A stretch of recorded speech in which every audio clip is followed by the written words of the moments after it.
नमस्कार, मैं प्रकाश अधिकारी और दस्तक प्रकाश के साथ आज आप जुड़े हैं। आज एक ऐतिहासिक दिन भी बोल सकते हैं, क्योंकि हमारे साथ आज जुड़े हैं किशोर हालदार जी, जो कांग्रेस पार्टी की ओर से बहुत तेज तर्रार और युवा नेता है और विभिन्न समस्याओं के समाधान के लिए लगातार त्वरित रहते हैं और सक्रिय रहते हैं। चाहे वह यहाँ पर सड़क को लेकर के हो या विभिन्न विकास कार्य को लेकर के हो। तो आज बंगाली कल्याण समिति की एक घोषणा हुई है कि विगत कई दशकों से उनकी जो बुनियादी मांग है उसको अब तक पूरा नहीं किया गया है। तो बंगाली कल्याण समिति के जो प्रदेश अध्यक्ष है दिलीप अधिकारी जी ने आज ऐसा घोषणा की है कि हम अपनी तरीके से चुनाव पर लड़ेंगे। एक बहुत बड़ी घोषणा है, क्योंकि यहाँ पर विभिन्न राजनीतिक दल बंगाली कम्युनिटी को अपने पाले में लेने की भरसक प्रयास करते हैं और हर बार कामयाब हो जाते हैं। और जो बुनियादी समस्या है वो 10 पड़ी हुई है। तो आज इस जो बैठक हुई है, जो घोषणा हुई है, तो उसको सबसे पहले आपका धन्यवाद चर्चा करने। और ये हमारे लिए बहुत सुखद विषय है कि आज बंगाली कल्याण समिति ने इस बात को कहा कि अगर कोई राष्ट्रीय पार्टी हमें टिकट नहीं देती है तो हम तीनों क्षेत्र से बंगाली कल्याण समिति से चुनाव करेंगे, चाहे उसके लिए हमें चंदा इकट्ठा करने के लिए। आपको याद होगा सन 2000 में 20 सितंबर 2000 उस समय बहुत बड़ा आंदोलन बंगाली समाज का हुआ और अपने जेन्युइन मांगों के लिए सड़कों पर उतरे। और उसी के बाद ही बसपा ने गदरपुर विधानसभा से, उस समय गदरपुर विधानसभा से परमानंद महाजन जी को टिकट दिया था और एक तरफा जीते और उन्होंने 2 कार्यकाल बहुत ही सफल किया। उसके बाद वो जब रुद्रपुर आ गए थे तो रुद्रपुर के लोगों ने उनको नकार।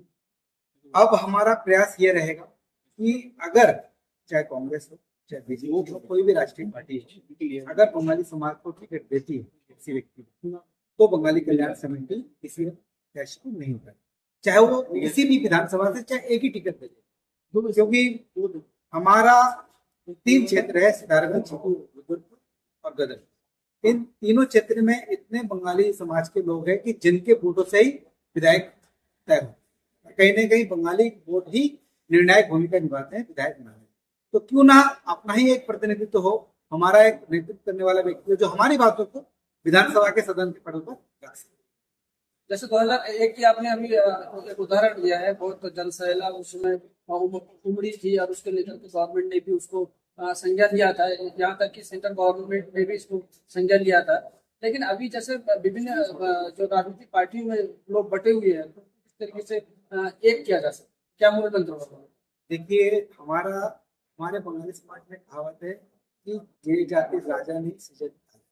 ये सही बात है कि जब तक हमारे समाज में कोई व्यक्ति नेतृत्व नहीं करेगा, विधानसभा में समाज के लोगों के क्षेत्र की बात नहीं उठाएगा, तो हमारी समस्या कौन सुनेगा। आज हम अनुसूचित जाति की मांग को लेकर लगभग 4 दशक हो गए, 40 साल हो गए। कुलीन बाबूजी थे जो हमारे गांधी कहे जाते थे, उन्होंने अपना वस्त्र तक त्याग कर दिया। शायद 1993 या 97 की बात है, हल्द्वानी के रामलीला मैदान में अटल बिहारी वाजपेयी जी आते हैं और कहते हैं कि हम सत्ता में आते ही 90 दिन के अंदर बंगाली समाज को अनुसूचित का दर्जा देंगे। 90 दिनों का वो 4-5 हजार दिन हो गए, लेकिन उनकी बात हवा ही हो गई। और सबसे अच्छी बात यह है कि इस समय राज्य में भी बीजेपी, केंद्र में भी बीजेपी, ये चाहे तो एक अध्यादेश पारित करके तुरंत हमें दे सकते हैं। और ये कह रहे हैं कि हमारे हाथ में नहीं है, ये केंद्र का मामला है। तो केंद्र की अक्सर ऐसा होता है कि कभी कांग्रेस की सत्ता होती है राज्य में, केंद्र में कांग्रेस की होती है तो राज्य में बीजेपी की होती है। तालमेल नहीं बन पाता है और कहीं ना कहीं ऐसी चीजों में सरकार चाहती भी नहीं कि ये हमारे तो राज्य में सरकारी।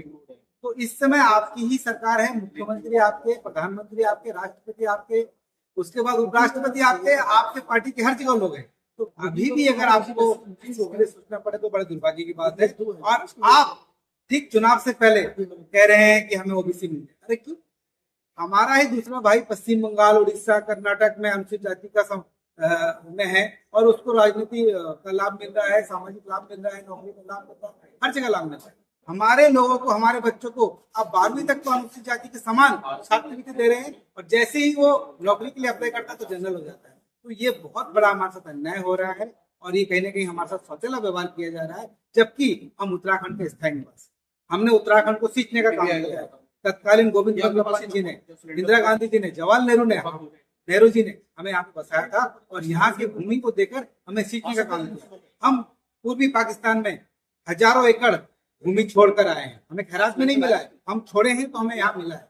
ये मान के चलिए हमारा देश है, ये हमारी कर्म भूमि है, हमारी जन्म है। हर बार बंगाली समाज अपनी जन समस्या को लेकर के एक महासम्मेलन और इस तरीके से एकत्रित होकर करते हैं, लेकिन स्टेट गवर्नमेंट की ओर से ऐसा कोई आश्वासन मिल जाता है जिससे मामला शांत पड़ता हुआ लगातार दिखाई दे रही है। तो इस बार की जो आज निर्णय जो लिया गया है चुनाव लड़ने की, तो कहाँ तक सार्थक जाएगा? देखिए, विकास शर्मा जी ने कुछ दिन पहले जब हमारे मुख्यमंत्री जी आए थे तो वो कह रहे थे, घोषणा किए थे कि 2 करोड़ की धनराशि को 10 करोड़ में देना बहुत अच्छी बात है, आपने कम से कम सोचा। लेकिन बहुत 9 साल बाद मैं ये कहता हूँ, आप एक कमेटी बनाइए, कमेटी में हमारे बंगाली समाज के लोग बनाइए और मुख्यमंत्री खुद पैरवी करे, प्रधानमंत्री जी का भेजे, गृहमंत्री जी का भेजे कि हमारे समाज, हमारे प्रदेश में इस जाति के लोगों की ये मांगे और आप तुरंत इस पर कोई कमेटी बना के, कमीशन बना के काम करें। कुछ दिन पहले, ठीक संसद के चुनाव से पहले, यहाँ पर अरुण हल्दर जी आए, वो कमीशन के अध्यक्ष।